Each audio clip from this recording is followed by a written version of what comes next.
नमस्कार, news state देख रहे हैं आप और स्पेशल रिपोर्ट में मैं हूं आपके साथ शकुन सिंह। धर्म के धंधेबाज छांगुर पर एक्शन लगातार जारी है। बलरामपुर में प्रशासन लगातार छांगुर बाबा और उसके सहयोगियों के खिलाफ कार्रवाई कर रहा है। धर्मांतरण के आरोपी और छांगुर के भतीजे सबरोज के घर पर बुलडोजर चला है। वहीं प्रशासन ने उतरौला के रहरा माफी में सबरोज के घर पर अवैध हिस्सा तोड़ दिया। सबरोज ने लगभग 300 स्क्वायर फीट में कब्जा कर मकान बना रखा था। धर्मांतरण गैंग जांच एजेंसियों के रडार पर भी है, क्योंकि सिर्फ बलरामपुर ही नहीं बल्कि पूरे प्रदेश में हिंदू लड़कियों को टारगेट कर गेम चल रहा था। शहर शहर धर्मांतरण गैंग एक्टिव है। ये रिपोर्ट देखिए। क्या आपकी बेटी सुरक्षित है?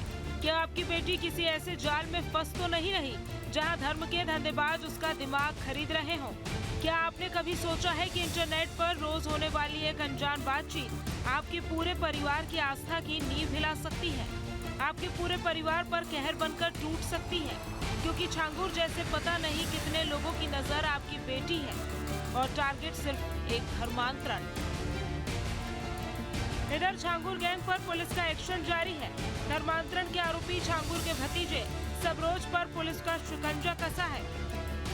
गांव है रहरा माफी और छंगुर मियां की जो करतूतें हैं वो कैसे भतीजे तक पहुंची, भतीजा किस तरीके से इस पूरे नेटवर्क में शामिल था और उसका नाम अफरोज है और अफरोज का वापस से किस तरह से यहाँ पे एटीएस कि वो गिरफ्त में है, जेल में है और उसकी तफ्तीश के बाद ये उसके घर का हालात है। इस घर को तोड़ दिया गया है। सबरोज के अवैध धर्मांतरण पर प्रशासन का बुलडोजर गर्जा। सबरोज ने सरकारी जमीन पर कब्जा कर निर्माण किया था, जो अब मिट्टी में मिल गया।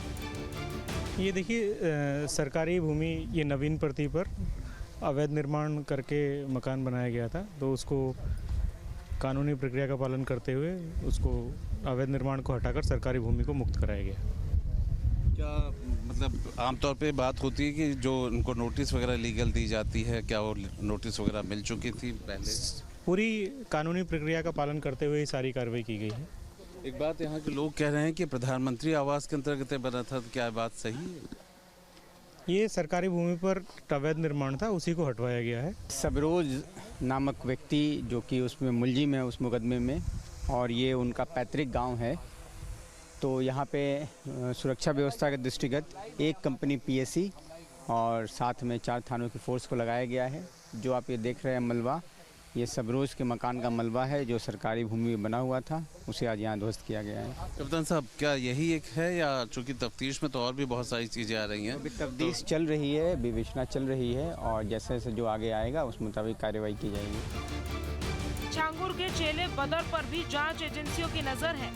बदर पर 5 लड़कियों के धर्मांतरण कराने का आरोप है। धर्मांतरण के इस नेटवर्क का मेन सर्वर सऊदी में था, जहां से हिंदू लड़कियों को टारगेट करने का हुक्म दिया जाता था। धर्मांतरण की आग उत्तराखंड के शांत पहाड़ों तक पहुंच चुकी है। पहाड़ों से उठती ये खबर किसी बर्फीली हवाओं जैसी नहीं, ये आग है। आग उन घरों में लग रही है जहां बेटियां अपने भविष्य के सपने बुन रही थी, लेकिन इंटरनेट के जरिए धर्मांतरण माफिया इनकी सोच में जहर घोल रहा था, जो धर्म को व्यापार बना चुका था और औरत को एक औजार। आगरा धर्मांतरण केस में भी पुलिस को बड़ी कामयाबी मिली है। पुलिस ने देहरादून की एक और युवती को देहरादून से बरामद किया।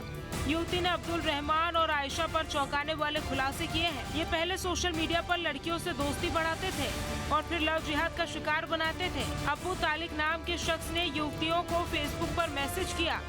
भरोसा जीतने के बाद प्रेम जाल में फंसाकर लिखी लव जिहाद की स्क्रिप्ट। और 2024 मार्च से मेरी जो बेटी लापता थी, वो बिना बताए चली गई थी। हम सत्संग में गए थे तो बिना बताए चली गई थी, क्योंकि वो मुस्लिम युक्ति के इन्फ्लुएंस में थी। बस वो उनको लगता था कि इससे बड़ा कोई वो नहीं है, जैसा उनको सिखाया जा रहा था वो वैसे ही सही है।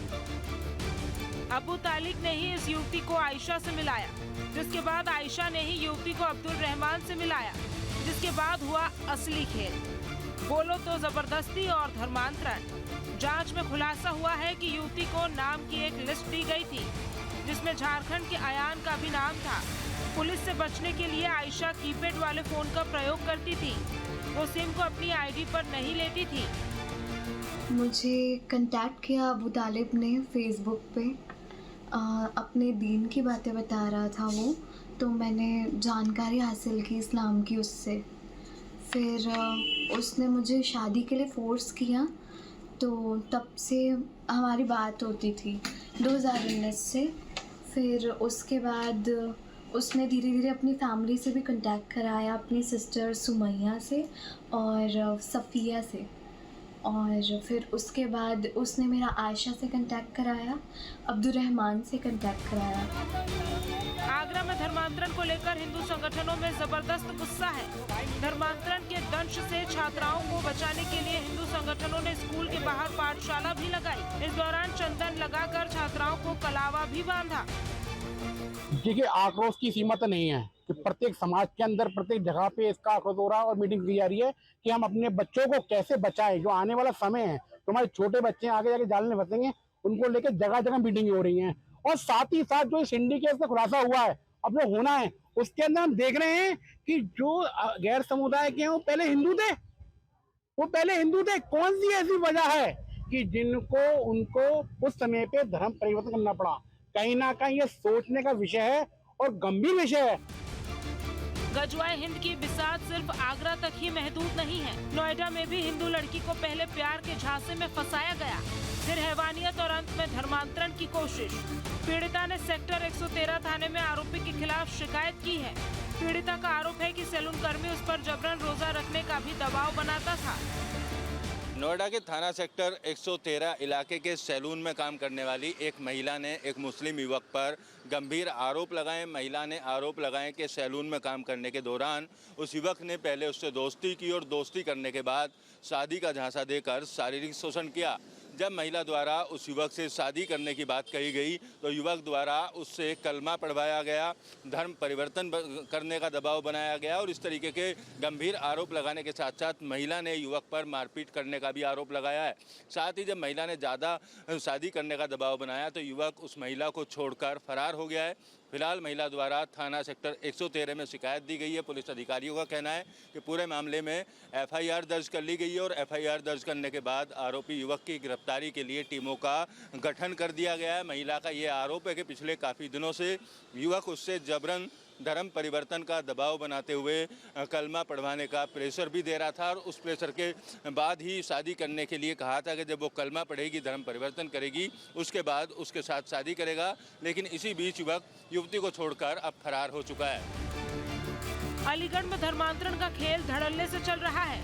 पुलिस ने होटल से 2 युवतियों को बरामद किया है, जिन्हें पिछले 8 दिनों से बंधक बनाकर रखा गया था। जैसे तैसे एक लड़की जफर के चंगुल से बच निकली, जिसके बाद जफर के खेल से पर्दा उठा। फिलहाल जफर फरार है। पुलिस पूरे मामले की जांच में जुटी हुई है। एक आदमी था, वो हमें दिल्ली लेके गया था यहाँ से भड़का के, तो वहाँ से दिल्ली से सुबह को लेके आया यहाँ पे होटल पे। यहाँ पे फिर उसने हमें तालों में रखा। तालों में रखने के बाद मेरी आज वो कहीं दुकान पर गया था, 8 दिन बाद गया था कहीं निकल के, तो मेरी बहन चली गई टॉयलेट के बहाने बाहर। मेरी मम्मी को बुला के लाई। जब मेरी मम्मी को पता चली, मेरी मम्मी को कोई पता नहीं। अच्छा, कौन लड़का जो आपको ले गया था? जफर नाम है उसका। थाना रोरावर में एक सूचना प्राप्त हुई कि 2 नाबालिग लड़कियां एक होटल में मौजूद हैं। पुलिस द्वारा तत्काल मौके पर पहुंचकर दोनों लड़कियों को सकुशल बरामद किया गया तथा होटल के मौजूदा कर्मचारियों को हिरासत में लेकर पूछताछ की जा रही है। तहरीर प्राप्त कर विधिक कार्रवाई प्रचलित की जा रही है तथा दोनों लड़कियों को मेडिकल के लिए रवाना किया गया है। धर्मांतरण की खेती को खाद पानी खाड़ी देशों से मिल रहा है, जिसका खुलासा 47 नेपाली महिलाओं के रेस्क्यू के बाद हुआ, जिन्हें खाड़ी देशों में भेजने की तैयारी थी। लेकिन भारतीय दूतावास के सहयोग से 47 नेपाली महिलाओं का रेस्क्यू किया गया। नेपाल दूतावास को सभी 47 महिलाओं को सुपर्द कर दिया गया है। महाराजगंज में भारत नेपाल की अंतर्राष्ट्रीय सीमा सोनोली बॉर्डर पर सभी को सुपुर्द किया गया। धर्मांतरण गैंग पर पुलिस का एक्शन जारी है। अब सवाल सिर्फ पुलिस की कार्रवाई का नहीं, अब सवाल है आपकी सतर्कता का। सोशल मीडिया पर कौन आपसे बात कर रहा है, कौन आपके बच्चों को जन्नत का सपना दिखाकर दोजख में धकेल रहा है और कौन सा एजेंडा उसके पीछे छुपा है, ये पहचानना अब आपकी जिम्मेदारी है, वरना कल ये आग आपके घर तक पहुंचने में देर नहीं लगाएगी। Team news state.